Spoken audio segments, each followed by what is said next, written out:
qui est le Dieu de tous les dieux. Alors, nous allons prendre nos Bibles sans plus tarder, écouter la parole de Dieu, lire la parole de Dieu, et que nous allons lire dans le livre de Genèse, chapitre 22, du 6e verset jusqu'au verset 8. Je dis tantôt Genèse, chapitre 22, du 6e verset jusqu'au verset 8. Lisons au nom du Seigneur Jésus-Christ.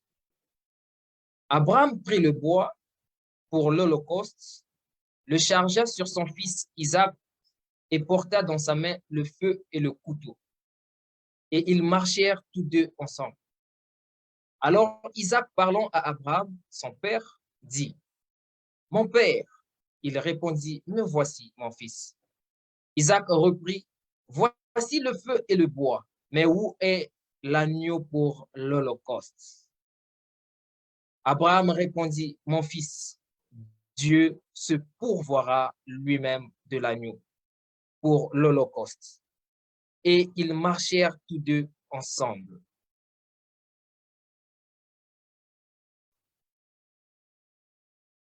Gloire à Jésus. Gloire à notre Dieu.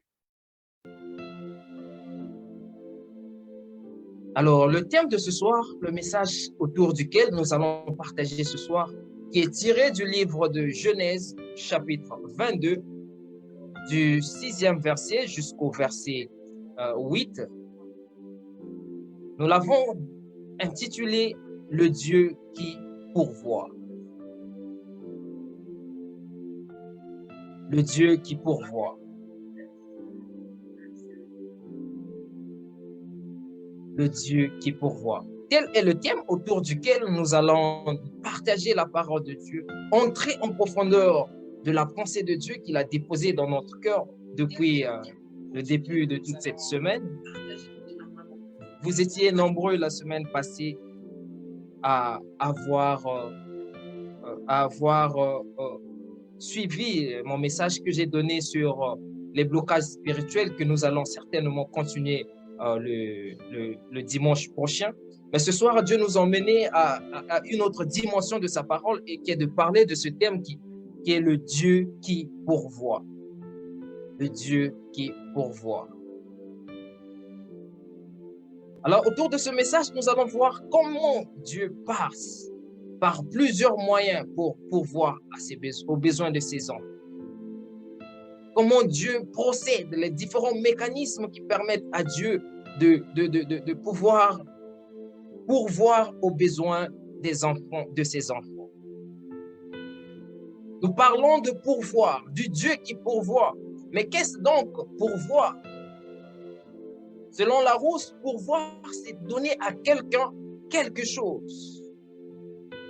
Pourvoir, c'est donner quelque chose à quelqu'un.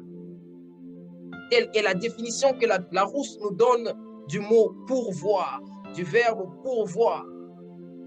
Et quand nous disons ce soir le Dieu qui pourvoit, le verbe pourvoir prend un autre sens, prend une autre dimension.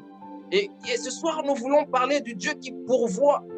Donc le verbe pourvoir comme dans le sens de subvenir aux besoins de quelqu'un. Venir en aide à une personne. Fournir ce qui manque à une personne.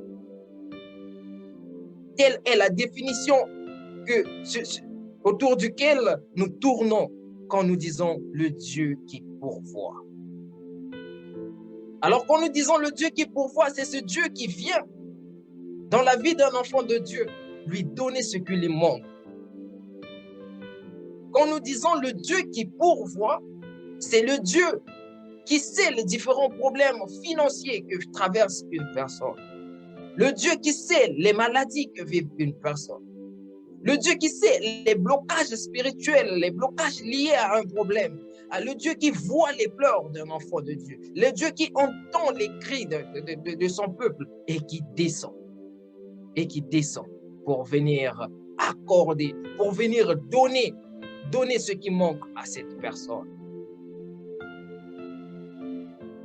Et nous avons lu Genèse chapitre 22 du 6e verset au verset 8 qui nous relate, qui nous donne l'exemple d'un Dieu qui pourvoit, l'exemple d'un Dieu qui sait combler à un besoin, l'exemple d'un Dieu qui a donné quelque chose à Abraham qui manquait. Et donc tous, comme nous savons l'histoire d'Abraham avec son fils Isaac, qui tous deux partirent sur la montagne pour aller adorer Dieu. Et il était question que pour se rendre sur la montagne, adorer Dieu, il fallait faire un sacrifice. L'adoration ne se faisait pas à bras ballants. L'adoration ne s'arrêtait pas qu'à louer Dieu, mais l'adoration était un acte qu'il fallait offrir un sacrifice à Dieu. Et Abraham prit son fils sous la recommandation de Dieu d'aller sur la montagne pour aller adorer Dieu. Chose curieuse, lorsque Abraham part sur la montagne avec son fils Isaac, Abraham ne part pas avec un agneau pour sacrifier à son Dieu. Abraham ne quitte pas chez lui avec un agneau. Et son fils Isaac va finalement lui demander, mais Père, nous allons sur la montagne pour adorer Dieu. Mais où est l'agneau? Où est l'agneau qui va nous permettre d'adorer Dieu, qui va nous servir de sacrifice? Et Abraham répondit à son père, Dieu se pourvoira lui-même. Oh my God! Dieu se pourvoira lui-même de l'agneau pour l'Holocauste. Abraham disait à son fils, ne t'inquiète pas. Dieu lui-même, il va trouver l'agneau que nous allons sacrifier. Le message de ce soir vient parler à une personne qui a des inquiétudes, une personne qui traverse des moments où il se demande, est-ce que Dieu est toujours là? Est-ce que Dieu finira un jour par répondre à mes prières? Je veux dire à une personne comme Abraham dit à Isaac, Dieu se pourvoira lui-même. Dieu se pourvoira lui-même. Quelle est la réponse que Abraham donna à son fils Isaac? Nous allons sur la montagne pour aller adorer sans animal, sans agneau. Mais le Dieu que nous prions, lui-même, il se pourvoira. Dieu lui-même, il prendra soin. Dieu lui-même, il subviendra à ce besoin. Dieu lui-même, il donnera un agneau pour que nous offrons comme holocauste. Et tous deux se rendirent sur la montagne. Et Dieu avait demandé à Abraham dans le secret. Isaac ne savait pas que Dieu avait demandé à Abraham qu'il offre son fils comme sacrifice. Ils arrivent sur la montagne. Abraham voulait cependant obéir à Dieu. Il voulait cependant offrir à Dieu ce que Dieu lui avait demandé, donc qui était son fils. Il voulait passer à l'action. Et Dieu dit à Abraham, Abraham, n'égorge pas ton fils. Abraham, arrête d'égorger ton fils. J'ai vu, je sais maintenant que tu crains Dieu et que tu ne m'as point refusé ton fils unique. Et à l'instant même, Abraham leva les yeux. Il vit derrière un bélier retenu. Et Dieu avait finalement pourvu à l'agneau.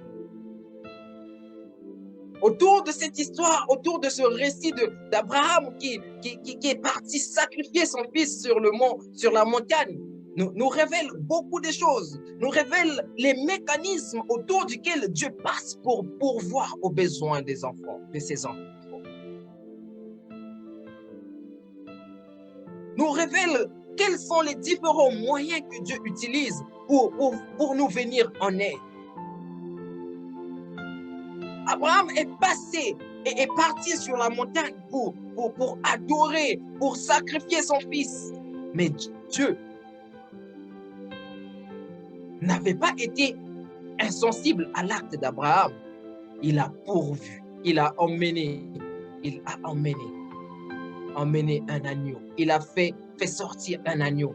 Et Abraham utilisa l'agneau, le bélier, pour enfin offrir le sacrifice à Dieu.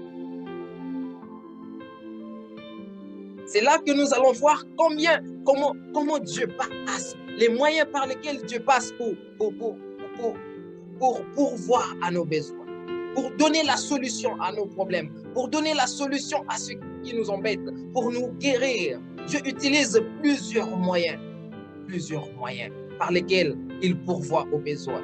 Abraham ne savait pas qu'en montant sur la montagne, Dieu allait pourvoir, Dieu allait faire sortir un bélier qu'il allait sacrifier à la place de son fils.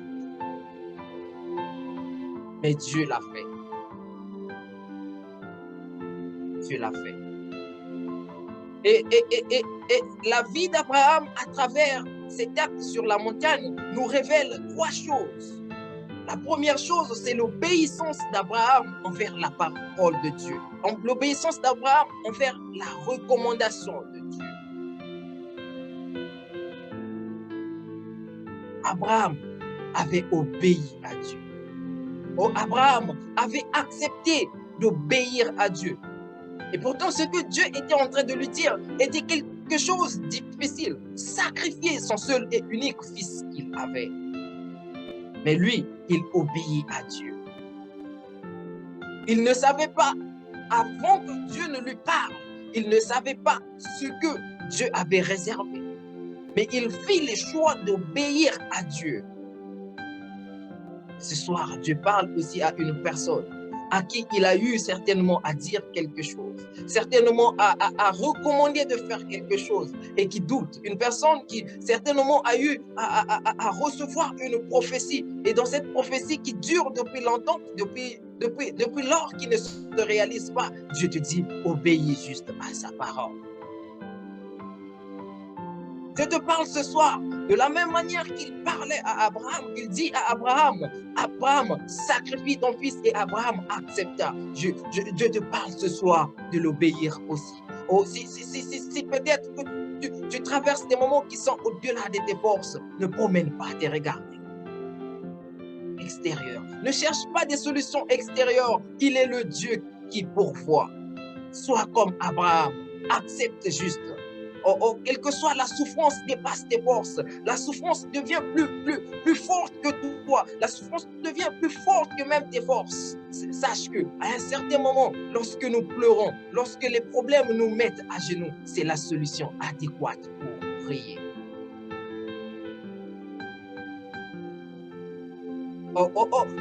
Lorsque tu pleures, lorsque les pleurs dépassent tes forces, bien-aimé, parfois il faut utiliser ces pleurs-là pour oindre les pieds de Jésus. La Bible nous dit que Marthe avait oint les pieds de Jésus avec le parfum. Mais toi, quand tu pleures, quand la souffrance dépasse, lorsque tu sais que ce que tu es en train de vivre est en train de te pleurer, ne regarde pas juste tes pleurs. Ne te dis pas pourquoi Dieu, tu me fais pleurer. Ne te dis pas juste pourquoi Dieu, tu me laisses pleurer.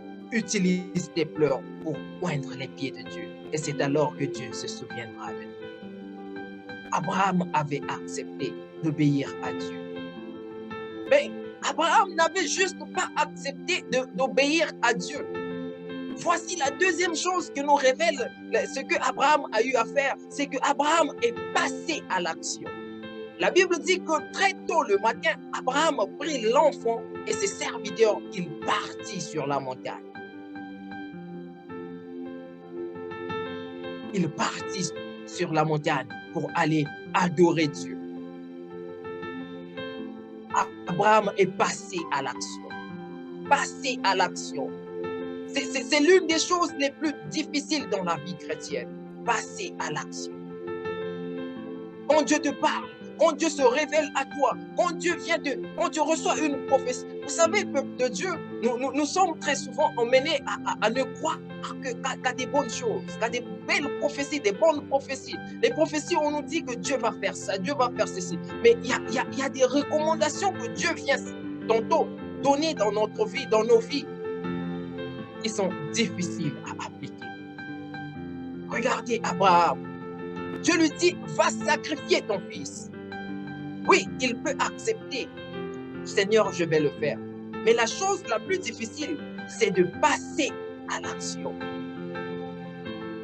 Passer à l'action. Se lever très tôt le matin, prendre l'enfant, prendre le bois, prendre ses serviteurs, aller sur la montagne pour aller sacrifier son fils. Et nous, le peuple de Dieu, il nous manque très souvent cet aspect de passer à l'action. Passer à l'action. Dieu te demande ce soir de passer à l'action. Tu as reçu une parole de Dieu. Tu as reçu une recommandation de Dieu. Tu as reçu quelque chose de Dieu. Mais tu ne passes pas à l'action. Je veux te dire que le fait de ne pas passer à l'action retarde l'action de Dieu dans ta vie. Le fait de ne pas passer à l'action, le fait de ne pas faire ce que Dieu t'a demandé retarde l'action de Dieu dans ta vie. Il y a certains hommes, Dieu les appelait à les servir. Et peut-être toi ce soir qui m'écoutes, tu as reçu l'appel de Dieu. Tu as reçu une recommandation de Dieu de le servir. Mais tu doutes encore. Tu doutes. Est-ce que je dois commencer maintenant? Tu remets à demain. Non, je vais le faire demain. Peut-être Dieu t'a dit de laisser un péché quelconque. Tu marches avec Dieu un pas dans le Seigneur, un pas ailleurs. Arrêtez d'écouter la musique mondaine. Arrêtez de faire quoi que ce soit. Peut-être ce soir, tu es là. Dieu s'est révélé à toi. Tu écoutes les messages sur la maison du véritable. Les différents hommes de Dieu passent, ils prêchent la parole de Dieu. Mais est-ce que ta vie est en conformité avec la parole de Dieu? Tu peux écouter la parole de Dieu sur la maison du véritable. Tu peux écrire Amen tout le temps, Amen. Mais est-ce que tu passes à l'action? Est-ce que tu obéis à la parole de Dieu? Est-ce que tu fais ce que la parole de Dieu te demande? Oui, nous avons besoin que Dieu pourvoie à nos besoins. Nous voulons que Dieu fasse quelque chose. Nous voulons que Dieu pourvoie. Je suis malade. Nous voulons que la grâce de Dieu, la bénédiction de Dieu se fasse vivre dans notre vie. Est-ce que nous passons à l'action? Est-ce que tu marches selon les plans de Dieu? Est-ce que tu obéis et tu passes à l'action? Ou tu te dis, aujourd'hui, j'arrête d'écouter la musique du monde. Je supprime tout dans mon téléphone. C'est là la partie la plus difficile. Passer à l'action. Passer à l'action. Le peuple de Dieu veut que Dieu soit un Père Noël. Celui qui vient pour donner tout ce que nous lui demandons. Celui qui vient pour donner ce que nous avons besoin. Mais la Bible nous dit qu'Abraham est passé à l'action avant que Dieu le fasse sortir le bélier sur la montagne. Je vais parler à la vie d'une femme. Je vais parler dans la vie à une femme qui m'écoute ce soir. Dieu ne pourvoira pas dans ta vie si tu ne passes pas à l'action.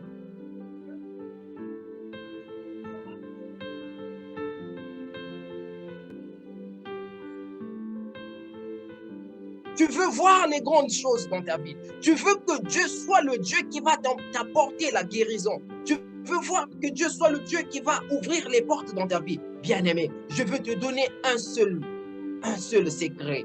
L'obéissance à Dieu. Et passer à l'action. C'est alors que tu vivras le Dieu qui pourvoit. Et ensuite, avoir la foi. Ce sont ces trois choses qui nous montrent le secret d'Abraham avant que Dieu ne pourvoie dans la vie d'Abraham, avant que Dieu ne fasse sortir le bélier sur la montagne. Abraham, premièrement, a obéi à la voix de Dieu. Deuxièmement, Abraham est passé à l'action. Et troisièmement, Abraham avait cru en Dieu. Abraham avait cru en Dieu. Alors, la foi est la chose qui fait à ce que Dieu puisse voir nos actions soient agréables devant lui.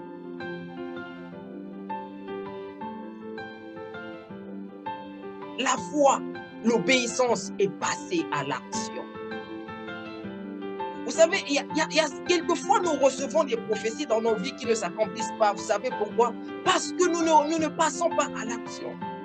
L'homme de Dieu t'a prophétisé. Il a dit que Dieu va t'ouvrir des portes. Il va te donner, il va te rendre riche. Et toi, tu dis Amen. Tu vas à la maison, tu croises tes bras. Bien-aimé, mais Dieu ne va pas te bénir. Dieu veut que tu passes à l'action. Passer à l'action, c'est entreprendre une activité qui va te faire générer de l'argent. Dieu t'a dit, tu as reçu une parole de connaissance dans laquelle on t'a dit que Dieu veut te faire rencontrer l'homme de ta vie. Et toi, depuis lors, tu restes à la maison. Mais bien aimé, passe à l'action. Va dans des endroits où on peut te rencontrer. Dieu ne va jamais descendre du ciel pour venir te donner la solution. Non, Dieu veut aussi que tu entres dans le processus de matérialisation de sa promesse. Il avait promis à Abraham qu'il lui donnera un enfant. Et cet enfant sera l'héritier de sa postérité. Il dit encore à Abraham, va sur la montagne pour sacrifier ton fils. Mais Abraham est passé à l'action pour voir la main de Dieu.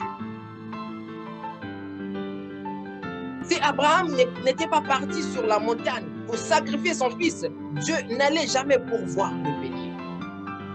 Le bélier n'allait jamais être pourvu. C'est pourquoi Dieu a besoin que tu passes à l'action. Avant de voir la main de Dieu dans ta vie, tu as besoin de passer à l'action. Avant que Dieu ne vienne te donner quelque chose, tu as besoin de faire quelque chose. Le peuple de Dieu est devenu trop paresseux. On croit que Dieu va faire certaines choses dans nos vies. Non, bien-aimé. Non.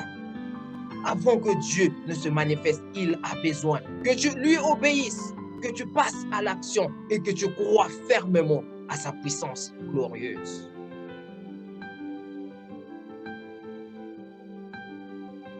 Et très souvent, nous croyons que Dieu n'est plus le Dieu puissant.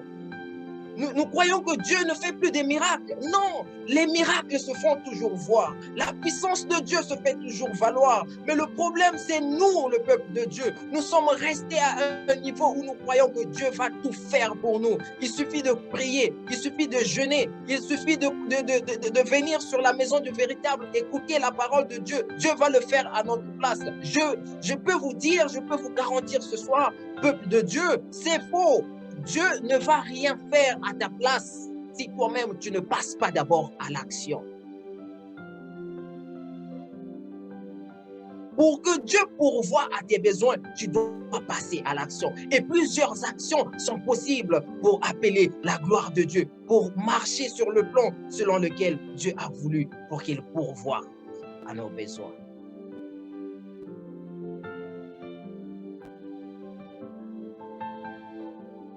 Il est le Dieu qui est fidèle à sa parole. Alors, pour que Dieu pourvoie à tes besoins, tu as besoin de ces trois choses. Tu as besoin de ces trois choses. Et Dieu se manifestera dans sa grandeur. Mais la leçon d'Abraham ne s'arrête pas là. Il nous révèle encore une autre facette. Une façon par laquelle Dieu passe pour pourvoir à nos besoins. C'est là que j'aimerais donner à une personne deux manières particulières par lesquelles Dieu passe pour pourvoir à nos besoins.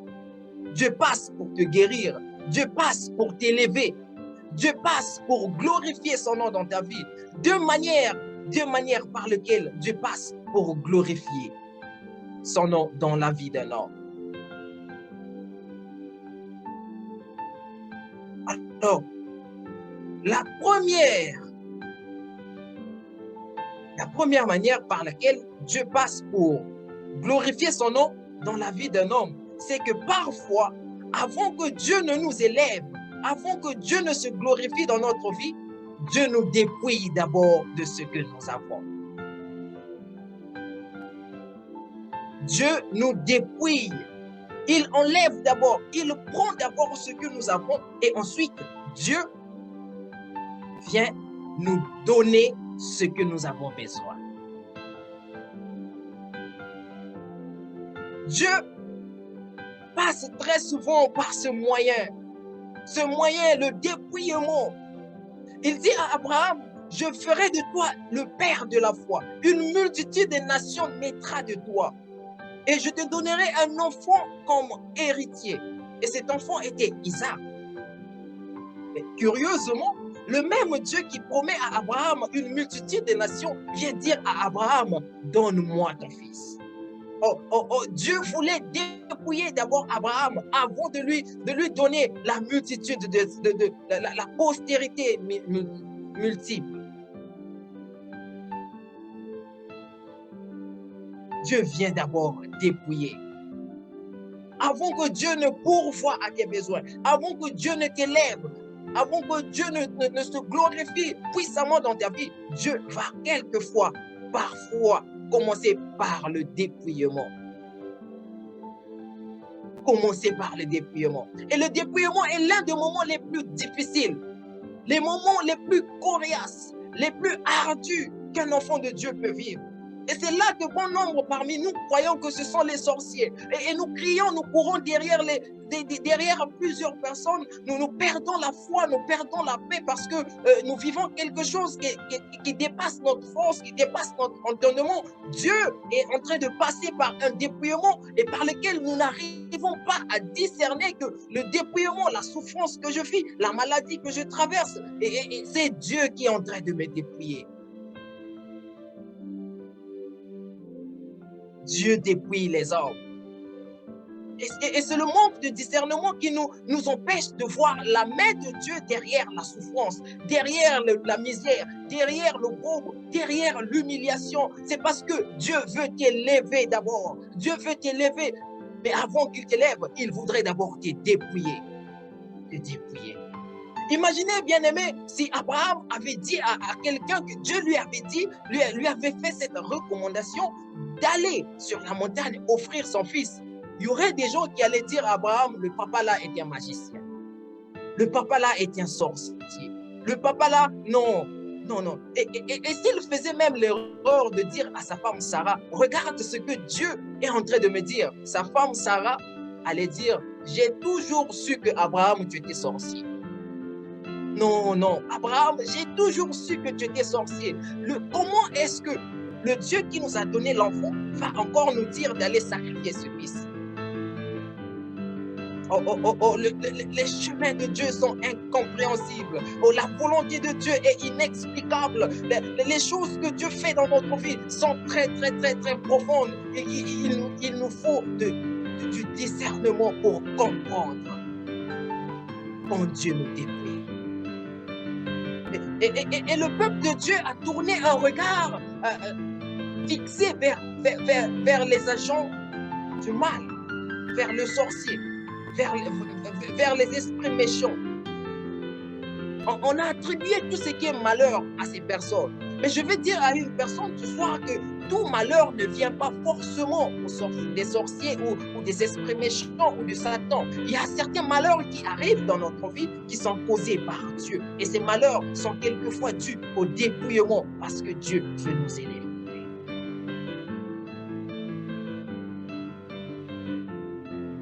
Ce soir, y a-t-il une personne ce soir qui se reconnaît que Dieu est en train de me dépouiller? Malgré que je prie, malgré que je crie à Dieu, malgré que je jeûne, malgré que je viens sur la maison du véritable, malgré que Papa Eric prêche, Maman Diana prêche, tout ce monde, tous ceux qui passent sur la maison, les hommes de Dieu, les servants de Dieu qui viennent prêcher ici, malgré tout ça, je fais même ce que Dieu me demande, je fais tout ce qu'il dit, mais je ne vis rien dans ma vie. Sais-tu reconnaître quelquefois le dépouillement de Dieu? Est-ce que tu sais reconnaître le dépouillement de Dieu dans ta vie? Ce ne sont pas toujours les sorciers qui te rendent malade. Ce n'est pas toujours le diable qui est toujours là en train de remuer le couteau dans ta plaie. Mais quelquefois, Dieu veut te dépouiller, il veut te dépouiller, il veut te presser, il veut tout presser, il veut sortir le jus qui est en toi pour qu'il fasse de toi un être nouveau, une créature nouvelle, pour que, enfin, lorsque la gloire de Dieu descendra dans ta vie, que l'on vive, que l'on voie une nouvelle personne.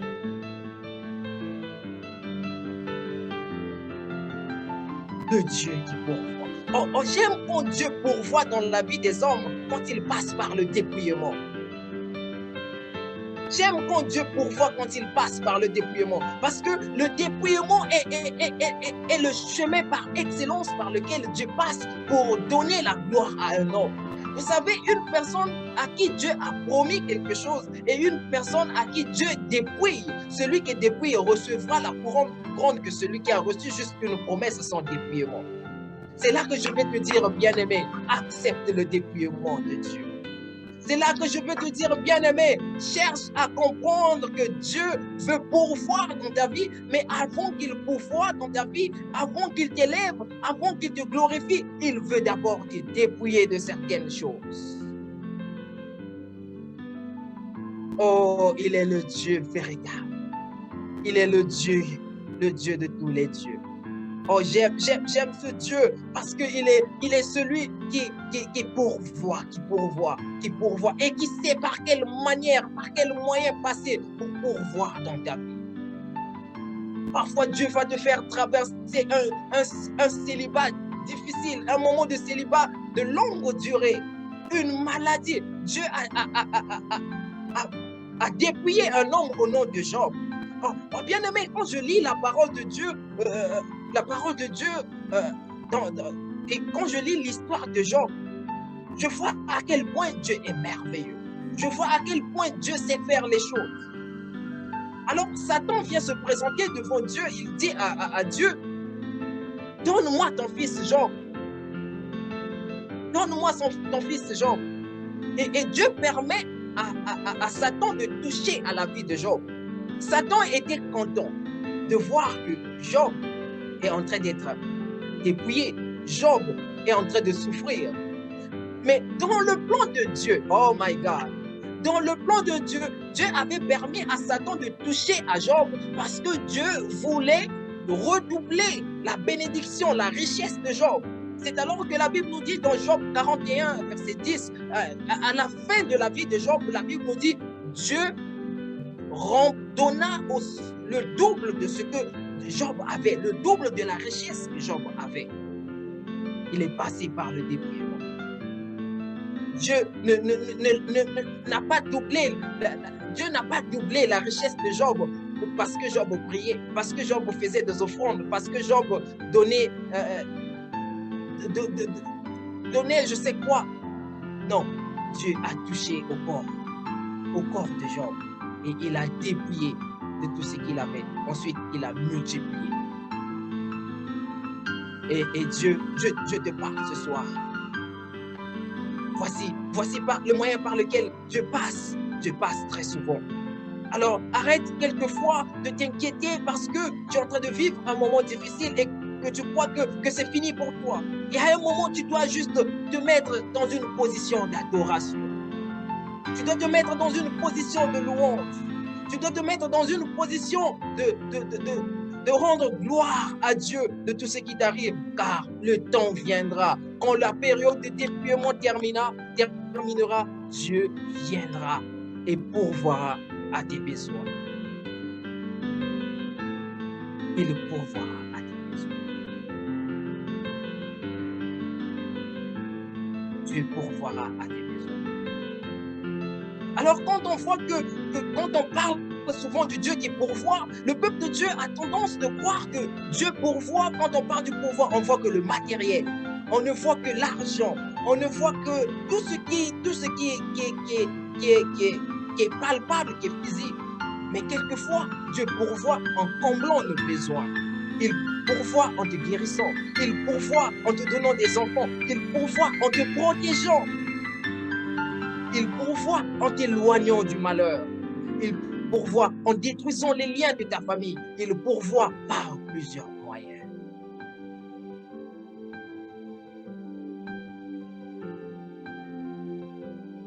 Il est le Dieu qui pourvoit. Il est le Dieu qui pourvoit. Il est le Dieu qui pourvoit.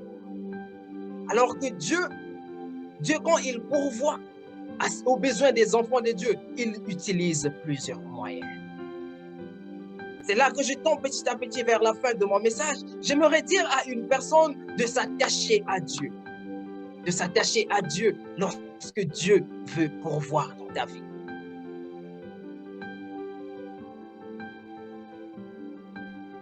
Et j'ai parlé de la première manière, la première façon, le premier moyen par lequel Dieu pourvoit, c'est de nous dépouiller. De nous dépouiller de tout ce que nous avons. Mais Dieu pourvoit aussi. Dieu pourvoit aussi en nous emmenant, en nous faisant des promesses. Il pourvoit aussi en nous faisant des promesses. Et il pourvoit aussi par plusieurs autres moyens qui ne sont autres que parfois, avant que Dieu ne pourvoie à notre besoin, nous devons l'implorer. Il a utilisé le dépouillement à Abraham. Mais pour toi, je ne sais pas ce soir si Dieu veut que tu l'implores. Je ne sais pas si Dieu veut que tu puisses déverser des larmes pour qu'il réalise ce qu'il veut, pour qu'il pourvoie à tes besoins.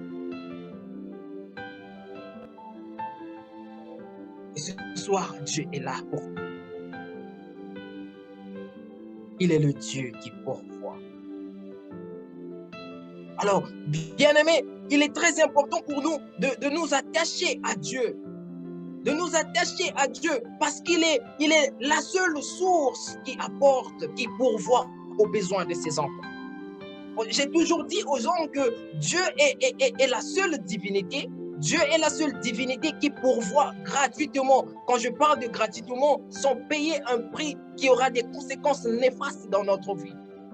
Le diable, quand il pourvoit aux besoins de ses enfants font des sacrifices humains, ils font des pratiques malsaines, ils font des choses impures, des choses qui n'ont aucun sens. Mais quand Dieu pourvoit dans ta vie, si après t'avoir dépouillé, après avoir imploré sa grâce, Dieu pourvoit gratuitement. C'est pourquoi tu as besoin de t'attacher à Dieu. Le sais-tu que l'étoile ne brille pas à cause de la lune? L'étoile brille à cause d'elle-même. Les étoiles que nous voyons dans les cieux ne brillent pas à cause de la lune, mais elles brillent à cause d'elles-mêmes. Mais pour que l'étoile brille, il faut que l'étoile ait une source. Pour que l'étoile fasse rejaillir la lumière, il faut qu'il y ait une source. Et la source qui fait rejaillir la lumière de l'étoile, c'est Dieu, c'est son créateur. Alors ce soir, tu as certainement besoin que Dieu pourvoie à tes besoins. Ce soir, Dieu, tu as certainement un sujet pour lequel tu cries à Dieu. J'aimerais te dire, attache-toi à Dieu. Il est la seule source qui pourvoit aux besoins de ses enfants. Il est le seul Dieu qui pourvoit aux besoins de ses enfants. Et les moyens par lesquels Dieu passe sont des moyens incompréhensibles, inexplicables. Peut-être que tu es en train de pleurer. Tu es en train de crier à Dieu, Seigneur, depuis longtemps que je suis dans ce problème, je veux que tu agisses. Je veux que tu... Le malheur ne fait que s'ajuster. Le malheur ne fait que changer de forme. La maladie ne fait que ronger ton corps. J'aimerais te dire, bien-aimé, ce soir, il est le Dieu qui pourvoit. Alors, ne regarde pas la situation que tu as, mais fixe ton regard envers Dieu. Sais-tu que lorsqu'on a pris Joseph, on l'a jeté dans la citerne, et ensuite ses frères l'ont vendu en Égypte. Ils avaient cru que Dieu avait cessé. Le plan de Dieu dans la vie de Joseph était déjà au bout. C'était fini. Ils s'étaient réjouis. Oh, le voici. Voici le faiseur de rêves, nous l'avons vendu. Dieu ne pourvoira plus. Parce que Joseph était en train de faire des songes dans lesquels il voyait des choses. Et cela attisait la haine auprès de ses frères. et on l'a vendu. Pour eux, c'était fini. C'était fini pour Joseph. C'était fini. Et ils se sont dit, Dieu ne réalisera plus ce qu'il avait vu dans son songe. Il est arrivé en Égypte. Potiphar le prend, il le met encore en prison. Et là encore, c'est vraiment terminé pour Joseph. Je m'imagine si ses frères avaient appris la nouvelle selon laquelle que Joseph était mis en prison, ils allaient se réjouir. Oh, voici le faiseur de rêves. Le faiseur de rêves est emprisonné. C'est très bien fait pour lui. Oh, quelle joie pour nous. Mais ils avaient oublié une chose. C'est que Dieu peut utiliser un malheur pour enfin pourvoir à son enfant. Dieu a utilisé le moyen de malheur. Dieu a utilisé la souffrance et il a pourvu aux besoins de Joseph. Joseph est arrivé au palais royal grâce à tout le malheur, à tout ce que ses frères ont eu à le faire. Et ce soir, j'aimerais te parler. Tes ennemis vont se réjouir de ta vie. Tes ennemis sont en train certainement de se réjouir de la souffrance que tu traverses. Ils sont en train de soulever des bouteilles de champagne. Ils boivent, ils chantent, ils sont là dans la joie parce que tu es dans la souffrance. Mais bien-aimé, rappelle-toi toujours que la particularité de Dieu, c'est que Dieu pourvoit aux besoins de ses enfants, même lorsque le diable utilise le sens contraire de sa vie. Même lorsque le diable utilise un sens contraire, Dieu est capable de prendre ce que le diable croit comme défaite, transformer cette défaite en sujet de gloire. Oh, j'aime la particularité de Dieu, c'est que Dieu utilise tout sauf rien pour pourvoir aux besoins de ses enfants. Il peut utiliser un malheur, il peut utiliser une maladie, un décès, une condamnation pour t'élever, pour t'emmener à la gloire, t'emmener à l'élévation, t'emmener à la richesse. C'est là que je veux dire à une personne, tu dois laisser à Dieu le quand et le comment de ta vie. Quand est-ce que cette maladie va s'arrêter? Laisse ça entre les mains de Dieu. Comment est-ce que je guérirai? Laisse ça entre les mains de Dieu. Abraham partait sur la montagne. Il s'est dit, mais comment est-ce que, s'il se posait la question qui était celle de savoir, comment est-ce que Dieu pourvoira? Comment est-ce que Dieu apportera un agneau? Comment est-ce que Dieu apportera un agneau pour que, à la place de mon enfant, Abraham n'allait jamais se rendre sur la montagne pour adorer Dieu? Alors Dieu veut que tu lui laisses quand cette chose va se réaliser, quand je serai guéri, quand je serai marié, quand les portes de ma vie s'ouvriront. Dieu aimerait que tu les laisses entre ses mains. Il sait qu'est-ce qu'il va faire pour ça. Quand il va le faire. Alors, je veux parler à une personne qui certainement vit dans des inquiétudes, de ne plus s'inquiéter. Ne t'inquiète plus de ce que tu as remis ta vie entre les mains de Dieu. Du moment où tu sais que Dieu est en train de passer par ce chemin pour m'élever. Dieu est en train de passer par ce chemin pour pourvoir à mes besoins. Il est le Dieu qui est fidèle à sa parole. J'aime les plans par lesquels Dieu passe pour pourvoir à ses besoins. Peut-être tu as reçu une prophétie ce soir.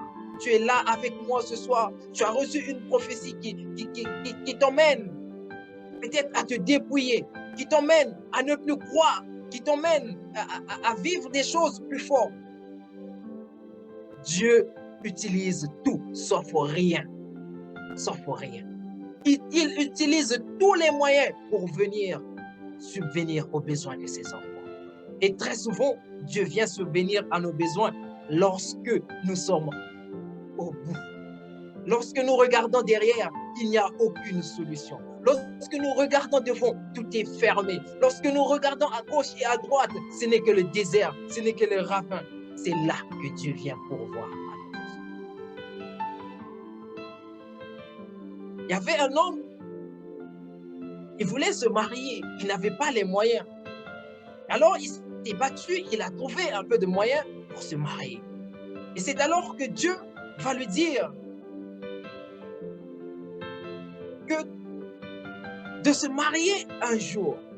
Dieu lui dit de te marier à telle date. Il dit à Dieu, mais Seigneur, je n'ai pas les moyens. J'ai acheté des choses, mais il me manque l'argent pour avoir des chaussures. Alors je dois patienter. Dieu lui dit, marie-toi cette date, je pourvoirai. Je vais pourvoir à tes besoins. Alors il avait tout. Ils ont organisé la fête. Et pendant qu'ils étaient en train d'organiser la fête, il lui manquait les chaussures. Il ne savait pas comment avoir les chaussures. Et le jour du mariage est arrivé. Bien-aimé, il n'a pas toujours des chaussures. Très tôt le matin, il se réveille. Sa femme vient auprès de lui. Il lui dit, mais on va se marier. Toi, tu n'as pas de chaussures. Comment est-ce qu'on pourrait-on se marier sans chaussures? Et cet homme répondit à sa femme, Dieu m'avait promis qu'il va me donner des chaussures. Il dit, mais c'est fou, mon mari. Ce n'est pas normal. Dieu t'a promis les chaussures, mais nous sommes déjà le jour du mariage. C'est le matin et tu n'as pas des chaussures. Quel miracle va-t-il encore se faire? Il dit, je crois en Dieu. Bien-aimé, le mariage était à 14 heures. Et ils arrivent à 13 heures. Il était toujours chez lui. Il n'a pas de chaussures. Et sa femme qui vient lui dire, voilà, vous les hommes, quand on vous parle, vous n'écoutez pas. Ah, vous savez, nos mamans, comment est-ce que vous êtes émotionnels. Sa femme s'est mise dans tous les états possibles. Finalement, comment on va aller faire un mariage, tu n'as pas de chaussures? Et son mari regardait, il disait, mais Dieu, tu m'as finalement abandonné ou quoi? Il est 13h, 13h30. À 13h45, il s'habille, il met sa veste et il n'a pas de chaussures. Et à 13h moins 10, à 13h50, 14h moins 10, il voit un homme entrer dans sa parcelle. Et cet homme lui dit, jeune homme, je suis venu te voir. J'allais faire partie des invités de ton mariage, mais malheureusement, je suis empêché. Je ne pourrai pas participer à ton mariage. J'avais prévu te donner un cadeau. Voici, j'ai acheté 2 paires de chaussures pour toi. Et voici $2000 comme cadeau dans mon enveloppe. C'était mon cadeau pour toi. Cet homme est tombé. Il a commencé à pleurer de toutes ses larmes. Il a appelé sa femme. Il a dit, regarde ce que Dieu vient de réaliser. Regarde ce que Dieu vient de faire. J'ai eu les chaussures finalement. Je vais aller au lieu du mariage avec de nouvelles chaussures. Oh, il est le Dieu qui pourvoit aux besoins de ses enfants. Il est le Dieu qui pourvoit même quand tout est fini. Il est le Dieu qui emmène sa gloire avec lui. Il est celui qui est fidèle à sa parole. J'aime cette parole dans la Bible qui dit, ma parole ne sort pas sans pour autant qu'elle ne fasse ce pourquoi je l'ai destinée. Oh, il est le Dieu qui est fidèle à sa parole. Alors je termine ce message ce soir pour vous dire à une personne que le Dieu qui pourvoit, qui a pourvu aux besoins de ceux qui nous ont précédés est le même ce soir. Il est fidèle. Il est fidèle à sa parole. Il est fidèle à ce qu'il est. Malgré que tout devient fini, tu es au bout de tes forces. Peut-être que tu as cessé de croire. Peut-être que la réalité te fait comprendre que Dieu n'interviendra plus dans ta vie. Je vais te dire une seule chose. Rien ne peut empêcher Dieu de pourvoir. Dieu a pourvu aux besoins d'Abraham sur la montagne. Et ce soir, j'aimerais parler à une personne que nous ne croyons pas à un Dieu, à la photocopie du même Dieu qu'Abraham avait invoqué sur la montagne. Nous ne croyons pas à la photocopie du Dieu qu'Abraham avait invoqué sur la montagne. Nous croyons au même Dieu. Nous ne servons pas un Dieu d'imagination. La Bible dit qu'il est resté le même hier, aujourd'hui et éternellement, il restera le même Dieu. Alors je vous parle de ce Dieu qui démontre sa fidélité à ses enfants. Je vous parle de ce Dieu qui est capable de déplacer toute une armée pour détruire les œuvres des ténèbres. Je vous parle de ce Dieu qui est capable de guérir une personne. Alors ce soir, je termine ici en disant à une personne, si tu crois à cette parole, si tu crois que le Dieu que tu pries est le Dieu qui pourvoit à tes besoins, alors reçois ce que tu as besoin ce soir. Je crois au même Dieu qu'Abraham avait cru. Je crois à la puissance de ce même Dieu. Alors reçois la puissance de Dieu. Reçois la gloire de Dieu. Reçois la magnificence de Dieu. Que la main de Dieu vienne dans ta vie. Que la main de Dieu vienne pourvoir là où les hommes ont dit que tout était fini pour toi. Oh, as-tu un problème d'enfantement? Que Dieu pourvoie à ton problème d'enfantement. As-tu un problème de maladie? Que la gloire et la puissance de Dieu descendent dans ta vie et qu'elle détruise la maladie afin que le nom de notre Seigneur Jésus-Christ soit élevé. Oh, il est le Dieu qui continue de faire. Ce qu'il a fait hier, il le fait toujours aujourd'hui. Mais tu as besoin de recevoir la puissance, de recevoir. Tu as besoin de croire en Dieu. Tu as besoin d'obéir à Dieu et de recevoir la gloire de Dieu. Je l'ai vu le faire avec moi. Je l'ai vu le faire avec plusieurs hommes de Dieu. Je l'ai vu le faire avec tous ceux qui ont cru en lui. Oh bien-aimé, je l'ai vu me guérir même en pleine prière comme ça, direct. Je l'ai vu. Il est l'alpha, l'oméga. Il est le Dieu qui commence et qui ne laisse jamais ses enfants souffrir. Il est le Dieu qui pourvoit. Alors ce soir, avec moi, si tu traverses un moment difficile, tu vis un moment qui est en train de détruire ta vie, tu promènes tes regards inquiets, tu crois que tout est fini pour toi, je veux te dire, comme Abraham a dit à Isaac, Dieu se pourvoira dans ta vie. Que Dieu bénisse sa parole et que les anges de Dieu t'accompagnent et que les écluses des cieux soient ouvertes dans ta vie afin que tu vives le Dieu qui pourvoit, afin que tu vives le Jéhovah Jireh. Gloire à notre Seigneur Jésus-Christ. Oh Jésus, Jésus. Merci Jésus-Christ pour ta gloire. Merci Éternel pour ta parole. Merci pour une personne qui a passé ce moment dans ta présence. Merci pour les malades qui ont reçu la guérison ce soir, Seigneur, à travers ce message. Merci pour les personnes qui verront leurs portes s'ouvrir cette semaine à travers ce message.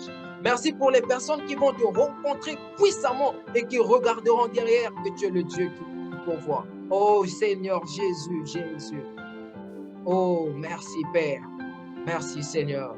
Gloire, louange, honneur et adoration à vous, à notre Seigneur Jésus-Christ. Magnificence à l'Éternel des armées, le Dieu tout-puissant, celui en qui la création tout entière obéit. Il est élevé, il est assis sur un trône très élevé, sur lequel toute la création entière, les maladies, les difficultés et la souffrance se prosternent. Élévation à notre Dieu. Merci, merci, merci, merci à vous qui avez passé ce moment dans la présence de Dieu avec nous. Alors, je dis shalom à Maman Morissette. Soyez bénis aussi. Shalom à Maman Alida. Que la grâce de Dieu, la faveur de Dieu soit votre partage. Maman bénie de Dieu. Que Dieu soit votre partage. Et shalom aussi à Papa Chrismaël, si je vois bien. Chrismaël, soyez bénis, soyez bénis. Shalom, Maman Dora. Vous êtes nombreux, Maman Blanche. Que la grâce de Dieu soit votre partage. Que la main de Dieu pourvoie à vos besoins. Merci encore d'être présent. Que la bénédiction de notre Seigneur Jésus-Christ soit votre partage. Merci à vous tous qui étaient là, qui étaient présents. Nous vous donnons rendez-vous la semaine prochaine, toujours sur la Maison du Véritable. Je continuerai le message sur les blocages spirituels le dimanche prochain. Je vous donne rendez-vous toujours à la même heure, ne manquez pas, pour écouter la parole de Dieu que nous allons décortiquer ce jour-là. Merci encore à Papa Eric qui nous donne toujours l'occasion de passer sur la Maison du Véritable. Je prie que la main de Dieu bénisse et visite tous les serviteurs et les servantes de Dieu qui passent sur la maison du véritable. C'est un travail très difficile et que Dieu vous fortifie davantage, que Dieu ouvre les écluses des cieux dans vos vies, dans vos ministères, afin que son nom soit élevé à jamais. Et sur ce, je vous dis bonne soirée et bon début de week-end. Votre frère, votre prophète, Merveille Nkouma. Soyez bénis à jamais et on vous donne rendez-vous prochainement sur la même page.